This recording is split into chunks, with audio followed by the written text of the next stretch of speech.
Chapter 34 The Admiral.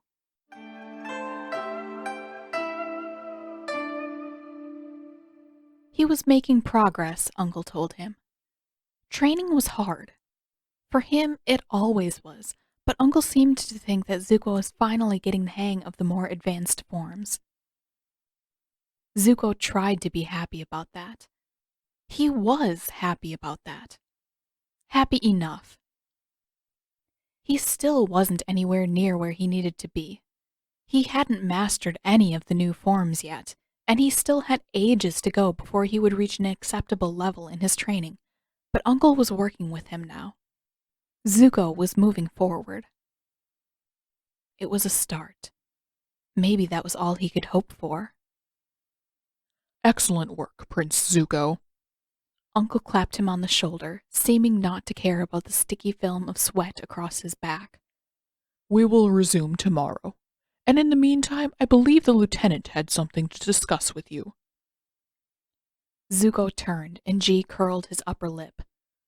With respect, General Iroh, I'd prefer to discuss the matter after Prince Zuko has had a chance to clean himself up. Uncle laughed like that was the funniest thing he'd heard in weeks. It probably was.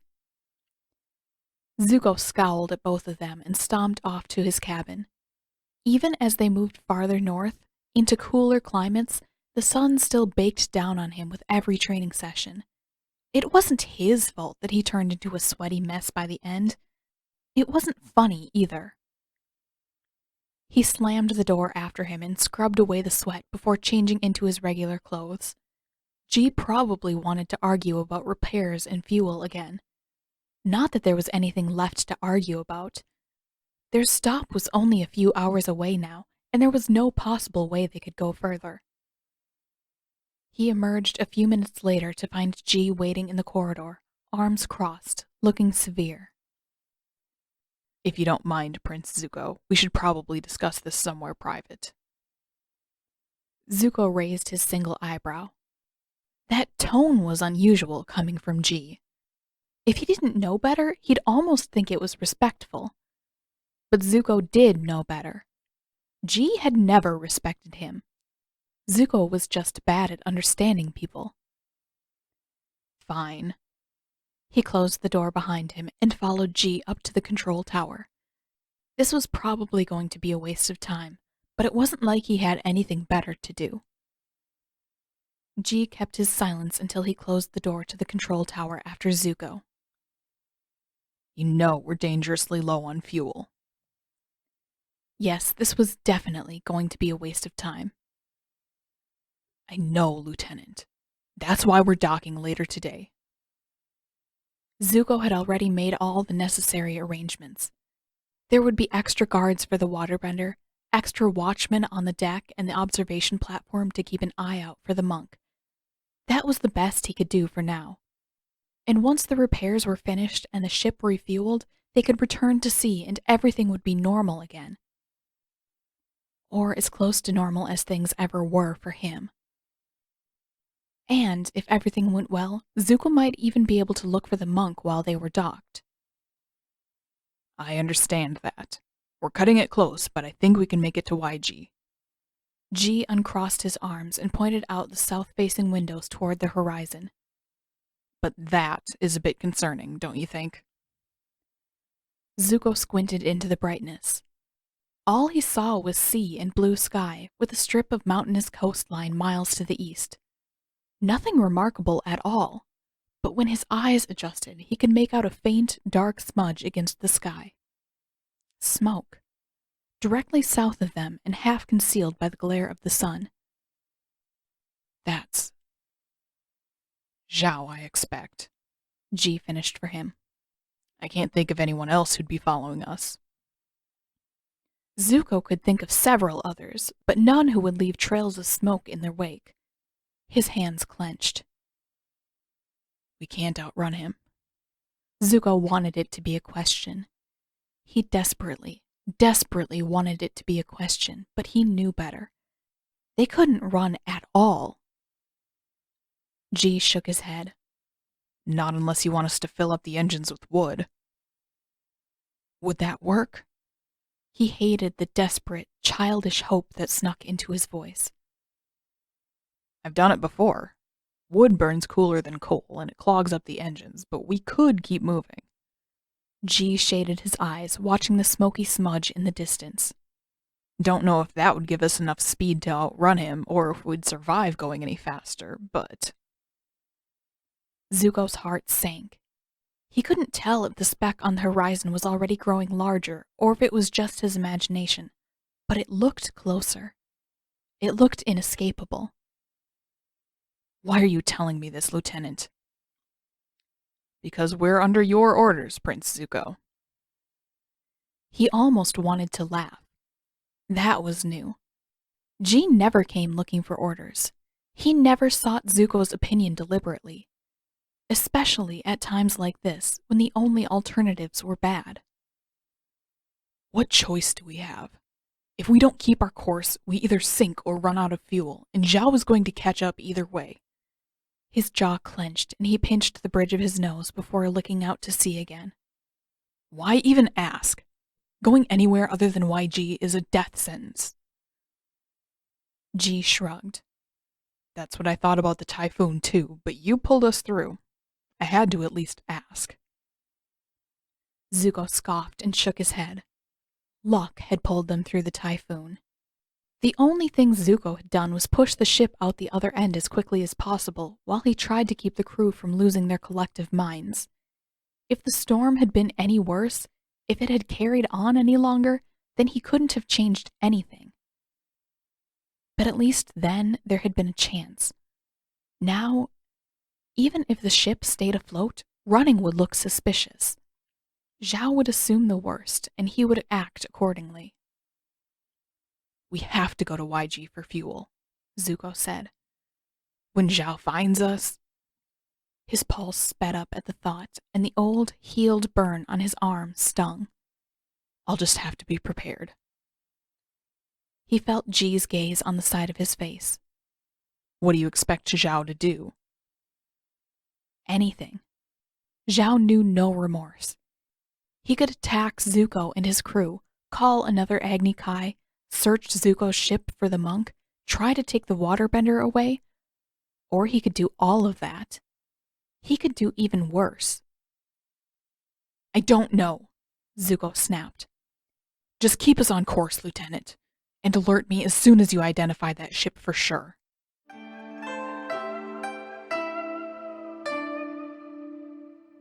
Katara watched out the porthole, heart racing as the ship pulled into the docks. For the first time since Zuko had captured her, there was solid ground outside, near enough that she could watch the people on the banks. People who weren't firebenders. Of course, Zuko had also placed an extra guard outside the cell, but she was close.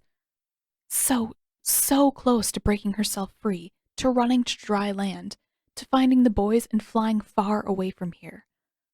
All she needed was another hour or two. She could find that much time, somehow. She had all the water she could possibly need, and there were only a few more inches of steel left to cut.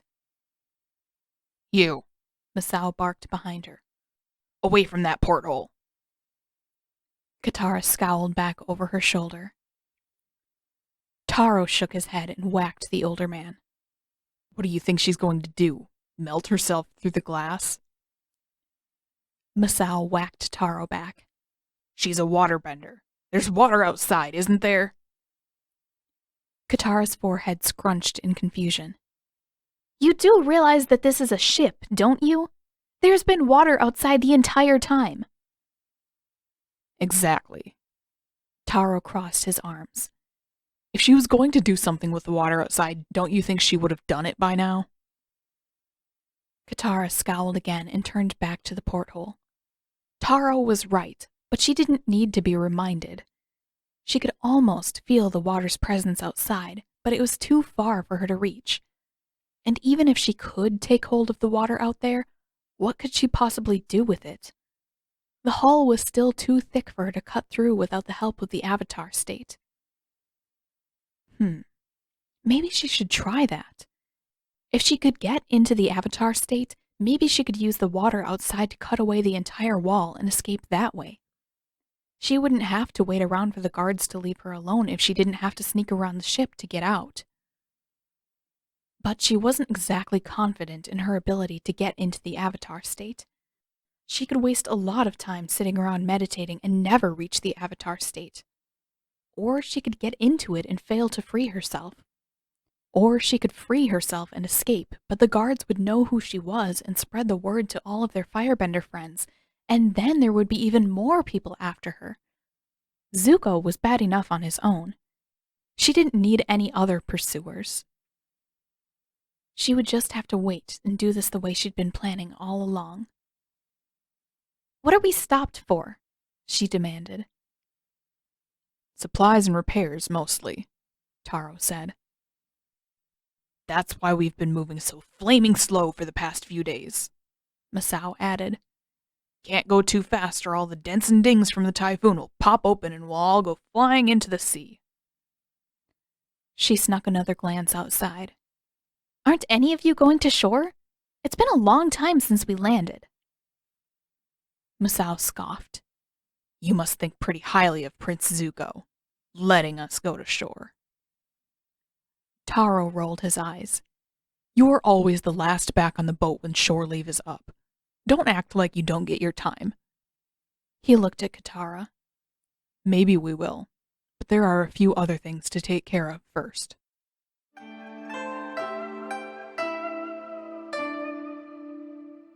Zhao's ship pulled into the harbor shortly after Zuko's. Well, into the harbor was a bit of an exaggeration. The mouth of the bay was too narrow to admit a ship much bigger than Zuko's, but Zhao had taken his ship as far as he could and anchored right in the middle, obstructing the whole harbor. Spaces remained on either side for small fishing boats to squeeze out, but Zuko was trapped. He wasn't surprised about that. It reminded him of Crescent Island, actually. Of Zhao using all his ships to box Zuko in, to block his pursuit of the Avatar. It was nothing more than an intimidation tactic. Zuko knew that. Unfortunately, it was working.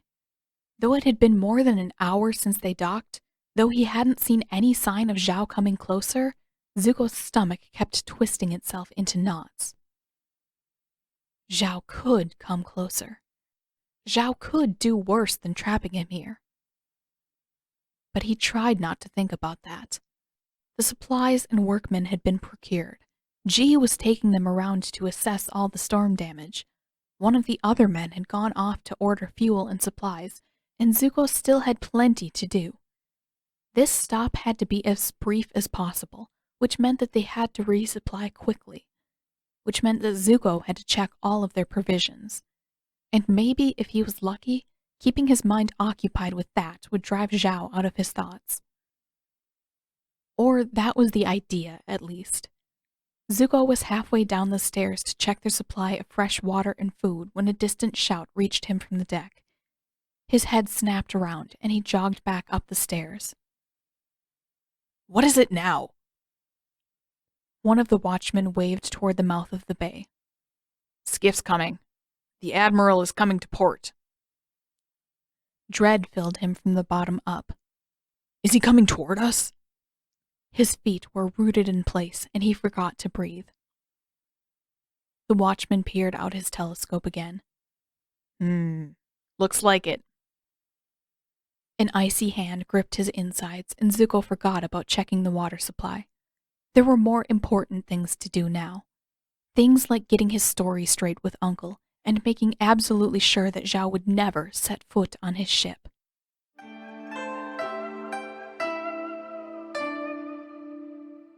"Can you see it?" Aang called from Appa's neck, the wind whipping his voice back towards Sokka. After scanning the horizon one more time, Sokka lowered his telescope and shook his head. "Nothing." That shouldn't be possible. A whole Fire Nation ship couldn't just disappear. Zuko's ship in particular couldn't disappear. Not while Katara was still on board. Over the past few days, Zuko's ship had been moving slowly. Slowly enough that they'd taken to spending longer periods of time at camp, then racing ahead and taking shortcuts over dry land to catch up with the ship every afternoon. They had more time this way. More time for Sokka to plan, more time for Aang to practice his waterbending, which Sokka wasn't convinced that he did half the time, more time to prepare for their next rescue attempt. It was simple math. Sokka knew how fast they were traveling, which meant that he could calculate how far the ship had traveled each day, which meant that he knew exactly where to direct Appa when they took off from camp. It should have been foolproof. He'd never yet failed to find Zuko's ship, and he was more confident than ever in his calculations. But Zuko had ruined the plan today. They'd reached the point where the ship ought to be, and yet there was no sign anywhere. Not even a trail of smoke in the sky. Ugh. Sokka dropped the telescope beside him in the saddle and pressed his head between his hands. I figured it right. I know I did. Zuko should be right here. Aang looked back over his shoulder, his eyebrows drawn so tight that his forehead crinkled all the way up to his arrow. Well, maybe Zuko just sped up. He's been going really slow, so maybe he wanted to make better time. Which means that if we keep going north... Or, Sokka said, he slowed down even more and we overshot it. He hated this. Katara was on that boat, and it could be anywhere by now. All because Sokka had thought that it was a good idea to take longer breaks and let the ship out of sight for hours on end. Well, Aang ventured, we can't look both ways at the same time. So where should we start? Sokka frowned out at the empty expanse of ocean. If Zuko had slowed down or stopped, they'd just get farther from Katara by speeding off to search to the north. But if Zuko had sped up and they waited for the ship to catch up or even doubled back, they might never be able to catch up. The ship had chased them far enough for Sokka to know how fast it could be. And if they went the wrong way, they would never know the difference. North, he decided at long last. We'll fly as fast as we can for a few hours, and if we still don't spot it, we'll double back and hope that they stopped somewhere. With a nod, Aang tugged on the reins to turn Appa northward, and Sokka held the edge of the saddle even tighter. He hoped his guess was right. It had to be for Katara's sake.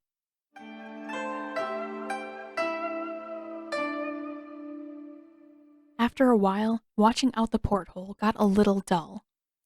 She could only see a small wedge of the seaside village from here, and the people were distant and indistinct. Much as she wanted to keep watching, she had to admit that it was probably a waste of time. She'd committed the few houses, the treeless hills around the bay, and the distant forests to memory by now, and she could hardly expect some Earth Kingdom passerby to see her peering out, realize that she wasn't Fire Nation, and come to her rescue. She didn't need help anyway.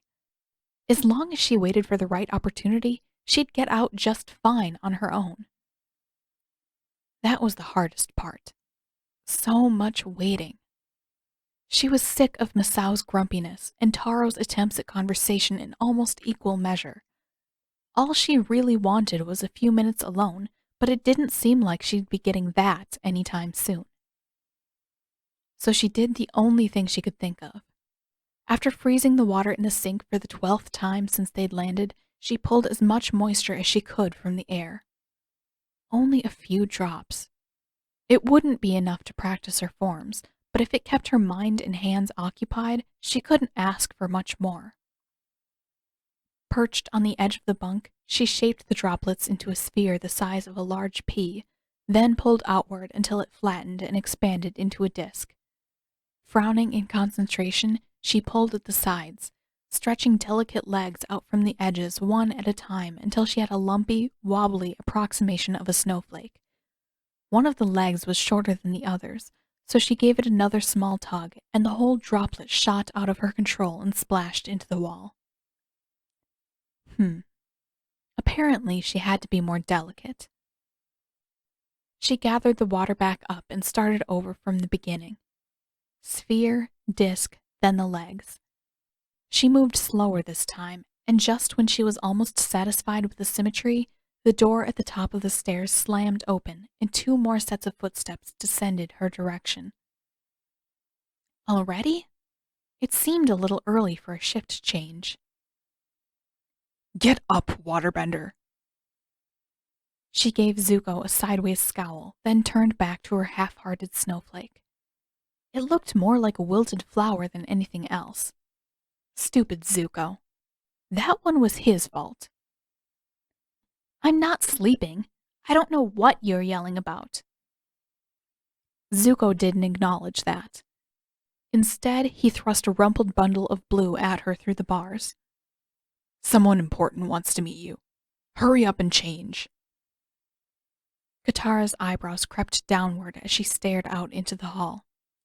Taro, Misao, Zuko, and the General. Even if she wanted to listen, that was 4 people too many.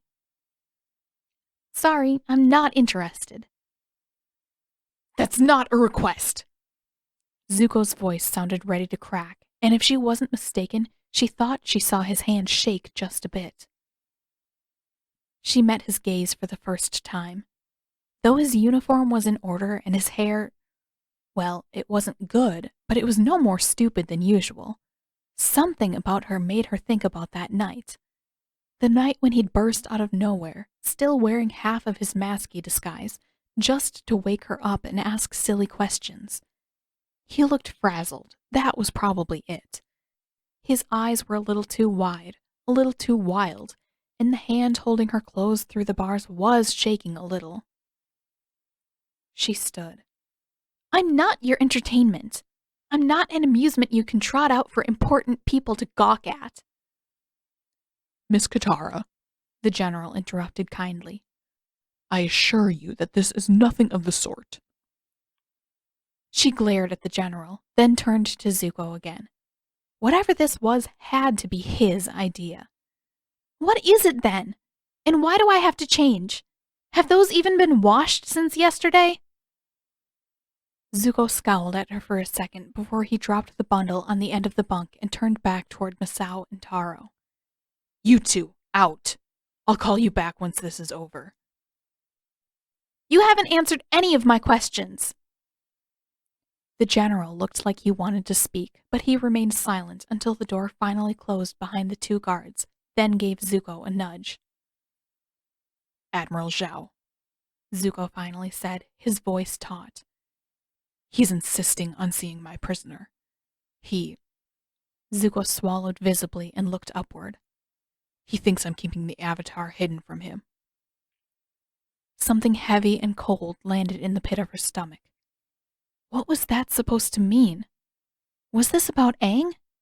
She knew Zuko had gone looking for him, right after that letter from Zhao, now that she thought about it. Was that what this was all about? Or was it something else? Was this about her? Did somebody else know? Of course it's ridiculous. His voice crackled and his forehead creased. Everyone knows that the Avatar is an airbender. Katara forgot to breathe for a second. You haven't told? Tight-lipped, Zuko shook his head. They already think I'm crazy. If I told anyone the truth... He shook his head again. It's safer this way. For everyone. He met her eyes for an instant before he had to look away. As far as anyone knows, you're just an ordinary waterbender. When Zhao meets you, that's what he has to see. Much as she wanted to argue with him, Katara found that she couldn't. It was bad enough that the whole world was chasing after Aang. She couldn't reveal herself to any other firebenders. She couldn't give them another target. They would only search harder and fight more ruthlessly if they knew the truth. What if I refused to meet him? You can't. I couldn't keep him off of my own ship. A flash of discomfort took over his scowl for an instant, and Zuko shifted. If you try, he'll just come down here instead and make everything worse. She looked to the General for confirmation. The old man gave no response, but the solemnity in his eyes, the severe creases in his forehead were answer enough. So Zhao is just like you. You don't know what you're talking about. I'm nothing like him. Was that true? Was Zuko really any different than Zhao? Any better? And what did that mean, anyway? Katara knew so little about the rest of the Fire Nation that she'd never really know if Zuko was different. She'd never be able to tell if he was less of a threat. Except that she already knew that Zuko was different. That there were worse threats in the Fire Nation than him. That was why she kept asking what the Fire Lord would do to her given the chance. That was why she felt safe enough to even ask. Because Zuko had limits, and she knew from experience that there were others who didn't. She let out a slow breath and jetted out her chin. And if I agree? Then you'll come to meet Zhao, and this will all be over in a few minutes. Zuko was going to let her out? She went absolutely still, heart pounding louder and louder. Was there a chance that she could slip away from him? Could she make her escape before she ever laid eyes on Zhao? Hands shaking just a little, Katara picked up her crumpled clothes from where they'd fallen. She couldn't get her hopes up. Zuko probably expected her to try. He'd probably already taken precautions to stop her. But if she didn't try, she wasn't sure she could ever forgive herself. Her freedom mattered more than anything else. The general watched her hands tighten around the dress, crumpling the fabric even smaller, and gave Zuko a nudge. We will give you some privacy, Miss Katara. She nodded mutely, and Zuko turned to scowl on her. Make it quick. Zhao isn't going to wait much longer. The general frowned at Zuko, but they both turned to go, and Katara stood motionless until she heard the door close. She let out a shaky breath and spared the half-severed hinges a glance. So much time, so much work, and if things went well, it might all have been for nothing. She didn't regret a moment of it. She would much rather leave a half-finished escape plan unused than pin all her hopes on this one. If she couldn't sneak away when Zuko let her out, she felt infinitely better knowing that she had another chance. By the time that Zuko and the general returned, Katara had left the Earth Kingdom outfit folded neatly at the foot of the bunk. Her clothes most certainly hadn't been washed yet, and the blue would make for a poor disguise, but if she had to look like an ordinary waterbender, she would. If she had to wear unwashed clothes and run farther and faster to keep herself hidden, she would. Anything if she could escape. When Zuko emerged again, just a few steps behind the general, he held a pair of bulky shackles out to her. Put these on, he said gruffly. Katara stared at him. You have to be kidding. I'm not stupid, he snapped. I know you'll try to run the second this door opens. She couldn't decide what was worse, that he knew her well enough to guess at her plan, or that he expected her to put on the shackles voluntarily. Did he think that was better? Was putting the chains on herself rather than being forced into them supposed to help? For several long seconds she waited, hoping he would change his mind. Please. It seemed to take some effort for Zuko to get the word out. Just until Zhao was gone. Play along, something in the back of her mind told her. She could run, she could bend with her hands bound. She'd done it before. If she managed to escape, surely somewhere in an Earth Kingdom village she could find someone willing to cut her free. And if she couldn't manage it, Zuko wasn't much of a liar. He seemed sincere enough about removing the chains. She would have another chance. Still, her throat burned as she took them from Zuko's hand. I really hate you. It was so faint, so fleeting that she couldn't be sure she'd seen it at all, but she thought that Zuko winced. I'm aware. His voice was tense, and he refused to look at her. Katara tightened her jaw. She wasn't giving up. This wasn't a defeat. She snapped the shackles into their loosest position so that they dangled down over her hands, digging into the skin. If they were loose enough to wriggle out of later, this could still work. If they were loose enough for someone else to cut them free, that would be better than nothing. Zuko still wouldn't meet her eyes, but his gaze found her hands, both secured, and he nodded. He didn't look happy about it. Still, he pulled a ring of keys from his pocket and jammed one into the lock. Katara's heart sat in her throat as the door swung open, and she looked out without bars blocking her view for the first time in weeks. There was relief and wonder to the feeling, but also deep, sinking dread. Zuko meant for this to be the last time she ever saw the world unobstructed by bars, didn't he? Zuko motioned her out, and Katara stepped forward, holding herself as steady as she could, despite her racing pulse and the adrenaline coursing through her veins. She couldn't give anything away. She had to play along until she had a real opportunity to escape. A real chance. Uncle, go ahead. We'll follow. A hand closed around her elbow, and Katara was struck by the familiarity of the sensation. Just like that night on the pirate ship, except that Zuko wasn't wearing gloves this time, and she could see his face. She knew his intentions, and she couldn't decide whether the clarity was better or worse. "Where are we going?" she demanded, voice brittle, as he led her forward, down the hall to the stairs. Zuko's voice was just as tense as hers felt. My cabin. Zhao barged in there before I could stop him. His cabin.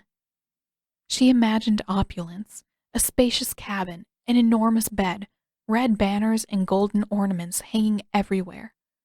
Some odd mix of King Bumi's palace and the temple on Crescent Island, something both regal and undeniably Fire Nation. She couldn't expect anything less than that from a prince. Her brow fixed into a scowl.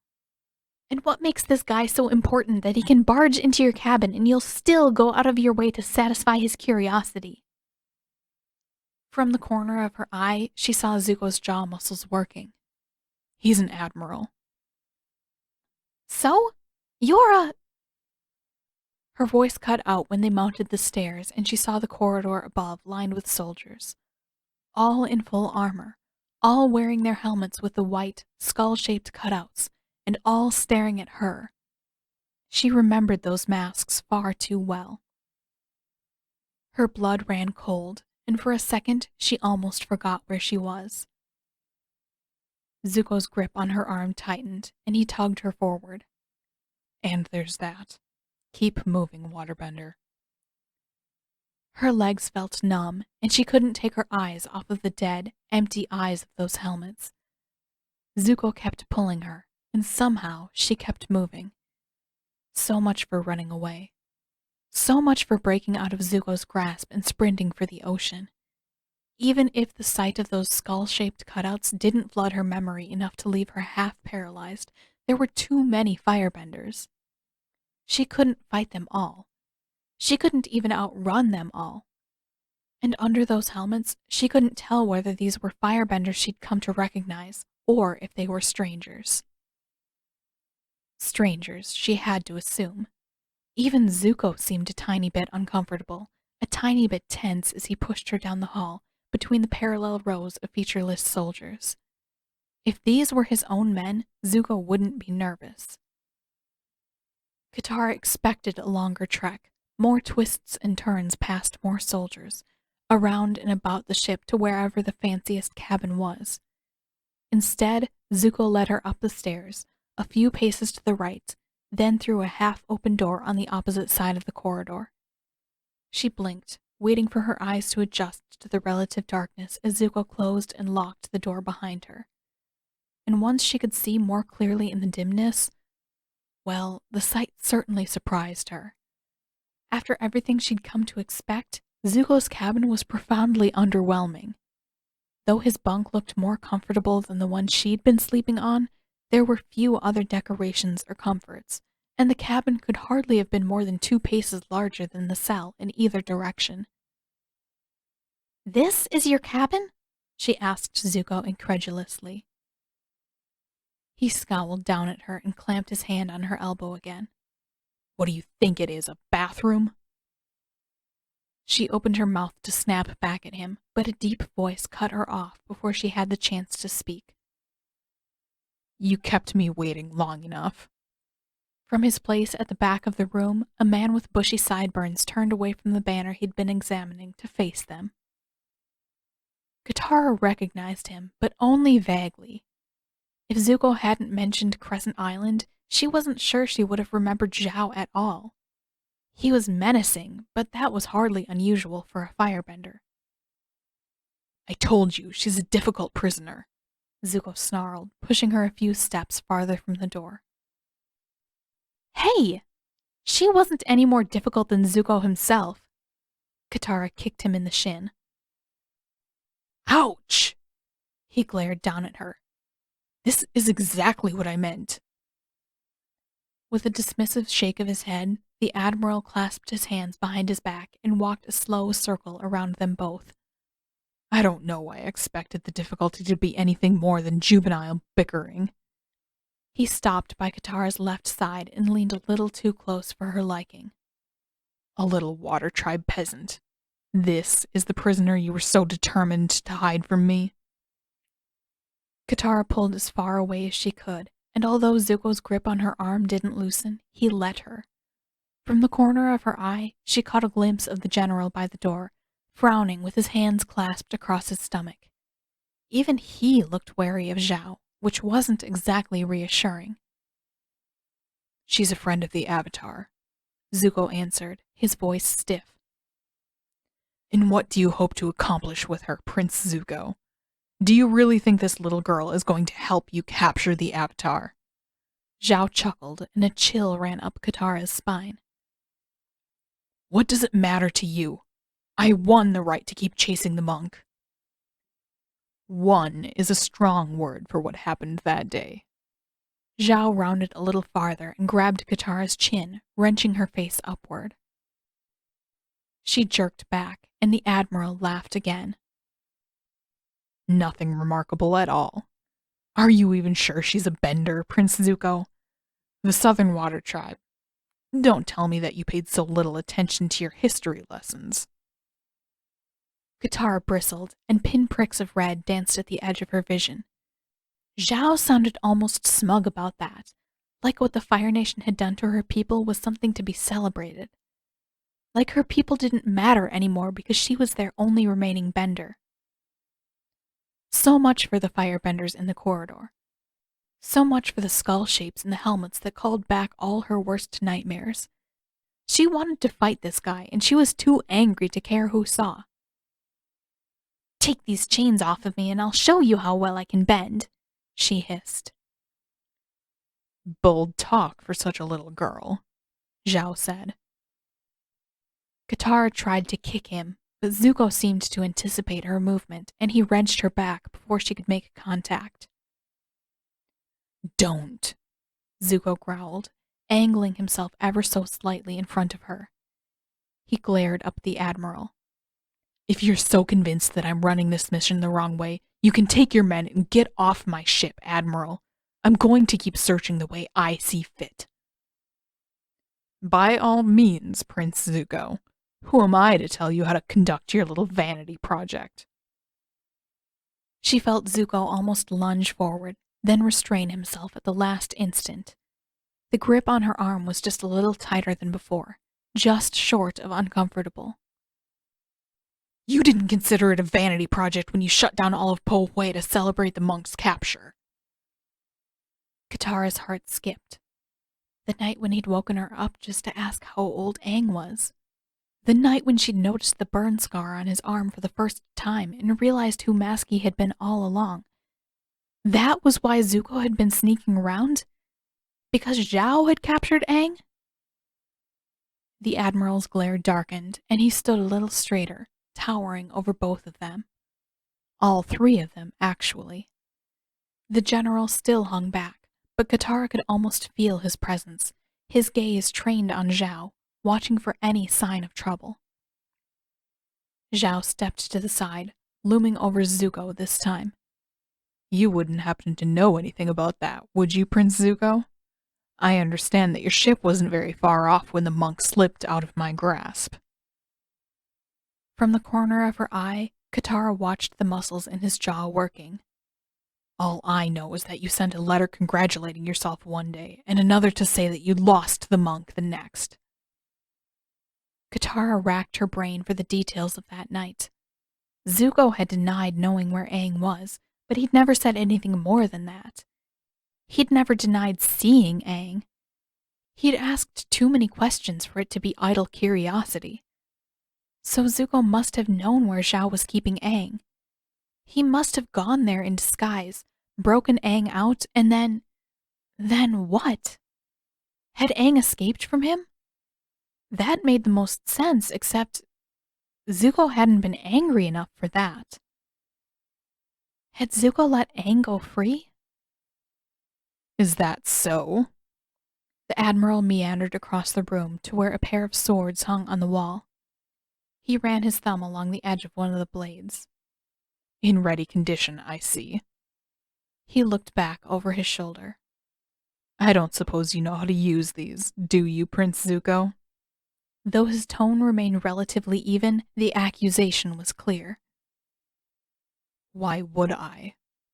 Zuko's voice was so tense, so unnaturally stiff, that Katara had to bite down on her own tongue. If he was that staggeringly bad at lying, why on earth did he leave his swords out for anyone to see? At that point, he may as well hang the mask beside them to remove all doubt. What concern do you have with swords, Admiral? Zuko continued.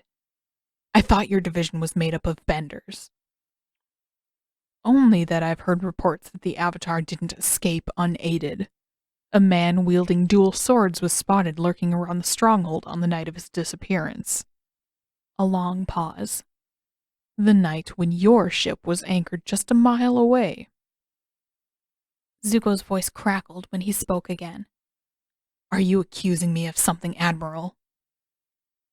Certainly not. Zhao loomed closer again, leaving the swords in their place.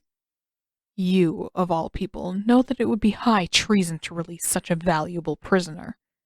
You are familiar with the consequences. He only stopped when he was a few paces away from Zuko, staring down his nose. His voice dropped to a menacing whisper. What would your father think?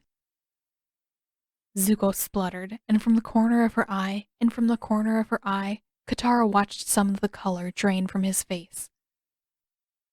She couldn't stop herself. I don't know about the Fire Lord, but I think it's pathetic that a grown man is trying so hard to intimidate a teenager. Both, no, all three of them, the general included, looked her way. If derailing the topic had been her goal, then she'd certainly succeeded. There wasn't any danger of Zhao digging any closer to the truth of what happened to Aang now. But the weight of three firebenders' gazes, two of them enraged, was a bit much. Zhao spoke first. What gives you the right to speak, waterbender? Her temper flared, and she stood as straight as she possibly could. The way I hear it, you asked to meet me. Why shouldn't I speak? The Admiral came even closer, glaring down at her. You ought to learn your place in the world, little girl. It's never wise to speak back to your betters. Katara narrowed her eyes. I don't see anyone who fits that description here. All I see is a grown man who thinks threatening children makes him powerful. Zhao's upper lip curled into an enraged sneer, and before Katara knew what was happening, he dropped into a lower stance, and his hands came up, palms turned her direction. Zuko yanked her back and stepped forward as the general lunged in from the side and wrenched Zhao's hands upward.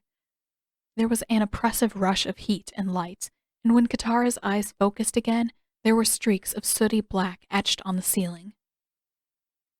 She didn't even have time to catch her breath before the shouting began. What is wrong with you? Zuko's voice was tight enough to shatter, and Katara wasn't entirely sure who he was yelling at. The general kept his grip on Zhao's wrists. Control yourself, Admiral Zhao. Had she ever heard the old man that angry before? She didn't think so. She didn't even think she'd heard him raise his voice before. For another moment or two, Zhao remained wild-eyed, then seemingly composed himself in a single breath. He shook the general off and took a second to rearrange his uniform, gaze still boring through Katara. She couldn't move, and she was the tiniest bit grateful that Zuko was still standing in the way.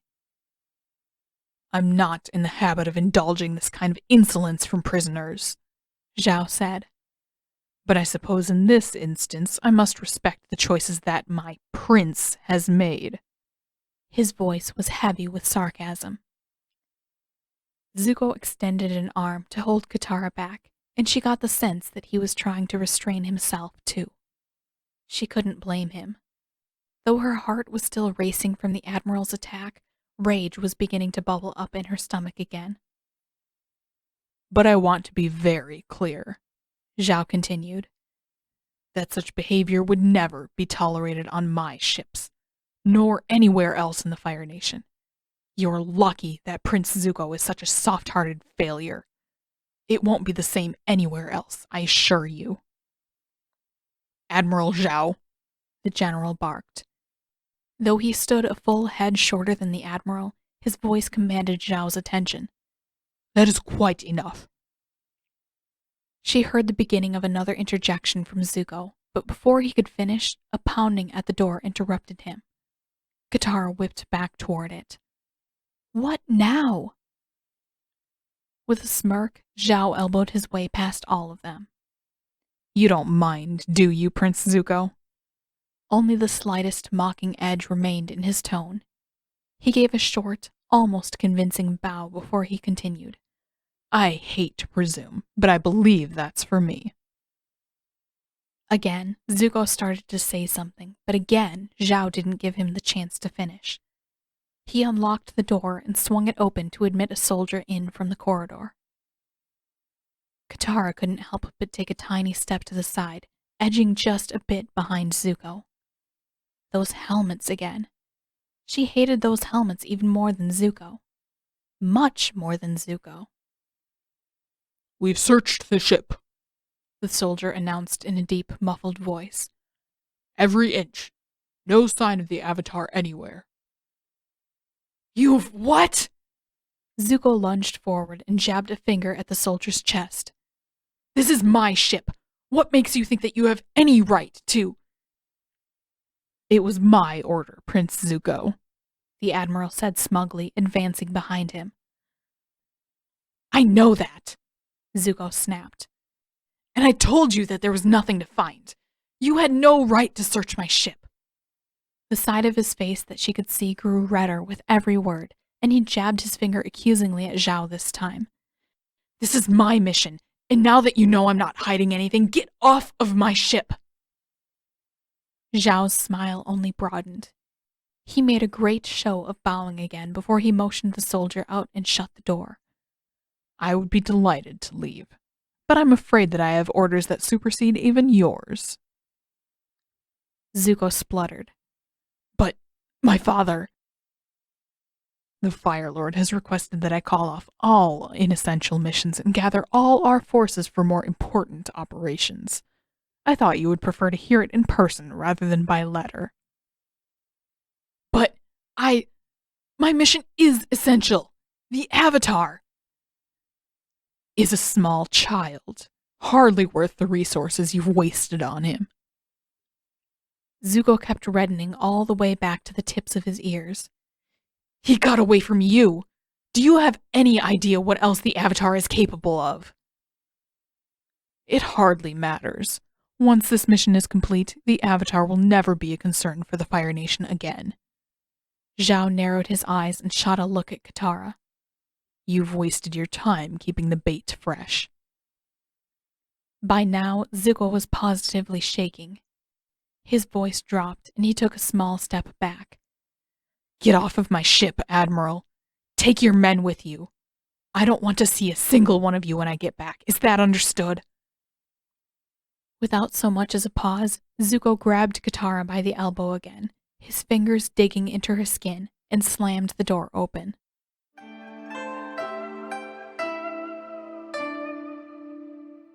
Orders that supersede even yours.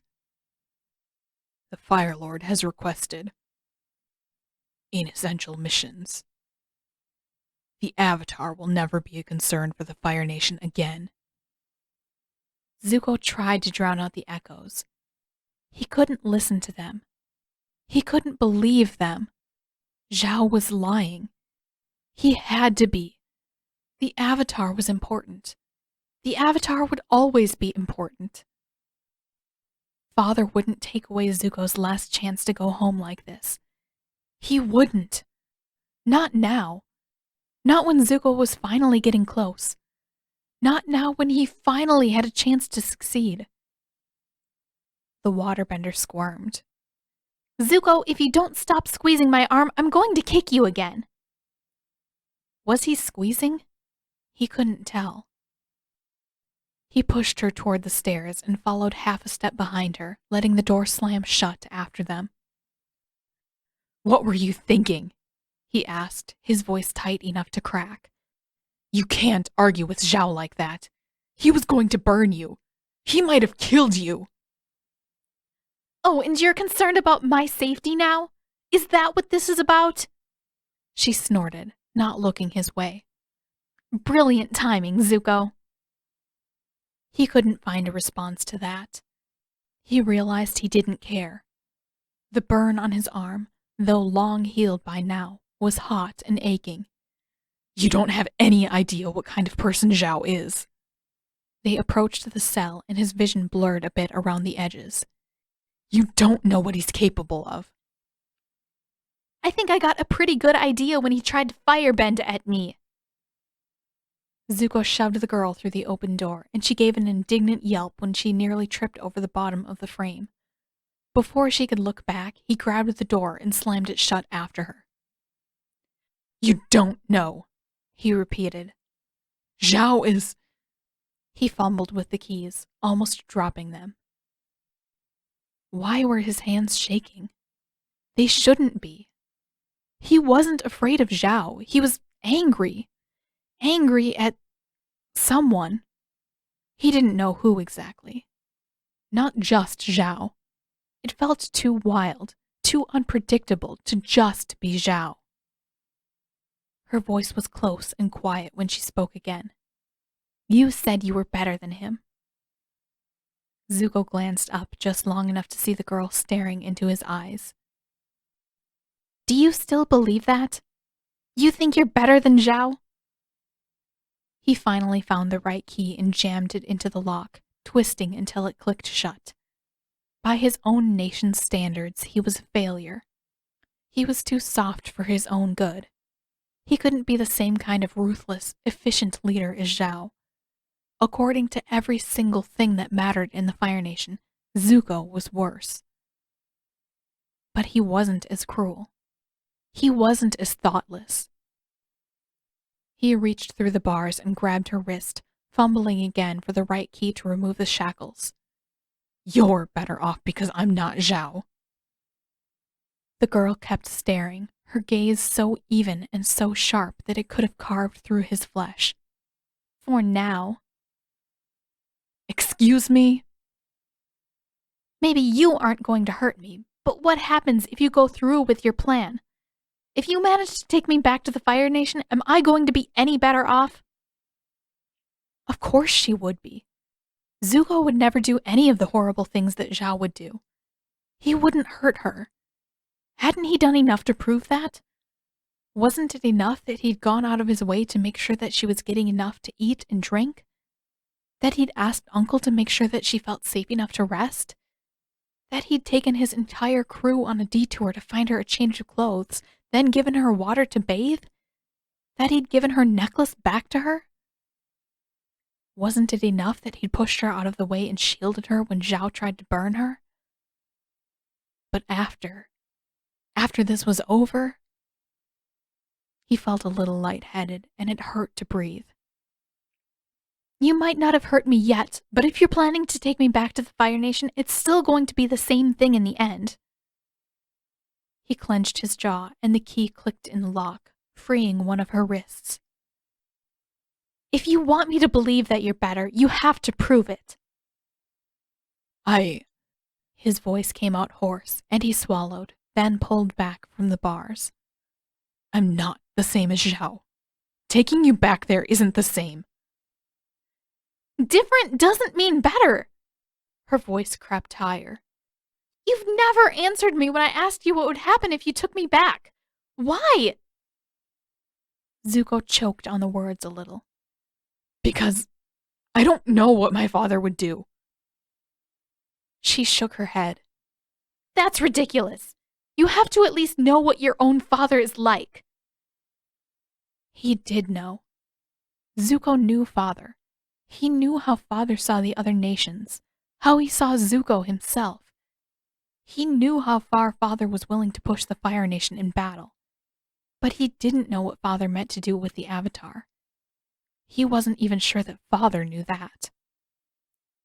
Is your father better or worse than Zhao? Zuko forgot how to breathe for an instant.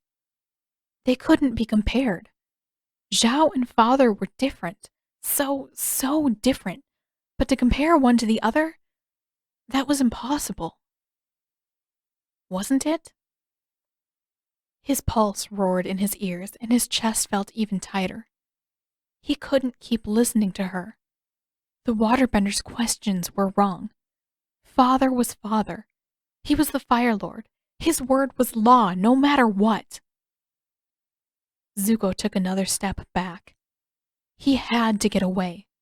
If he stayed here, her questions would only get worse, and he'd have to search for answers. He couldn't do that. He couldn't think about any of them. Zuko!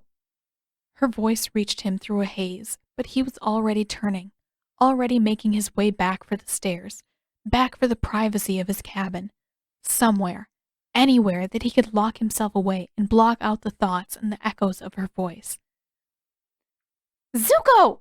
Finish taking these shackles off of me, you jerk! He kept moving. Even if he wanted to, he couldn't turn back now. Zuko! He slammed the door at the top of the stairs and bolted across the hall into his own cabin. He forgot to check whether the corridor was empty, whether Zhao and his men had left the ship. It didn't matter anymore. Is your father better or worse than Zhao? Zuko sank onto the edge of his bunk and pressed his hands over his ears. Stop, stop, stop.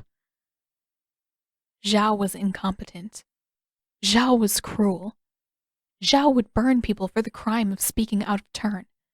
Zuko had proof burned into his own arm, and right now it hurt almost as much as when it was fresh. Father was better. Father would... The scar over Zuko's eye began to ache as well, a phantom pain so intense that it carried him back 3 years. Back home. He could hear the crowd again, could see his own skinny hands pressed to the floor as he begged for mercy, and he could smell the burning. Is your father better? Zuko felt like he was going to be sick, and he doubled over, head hanging between his knees as he tried to remember how to breathe.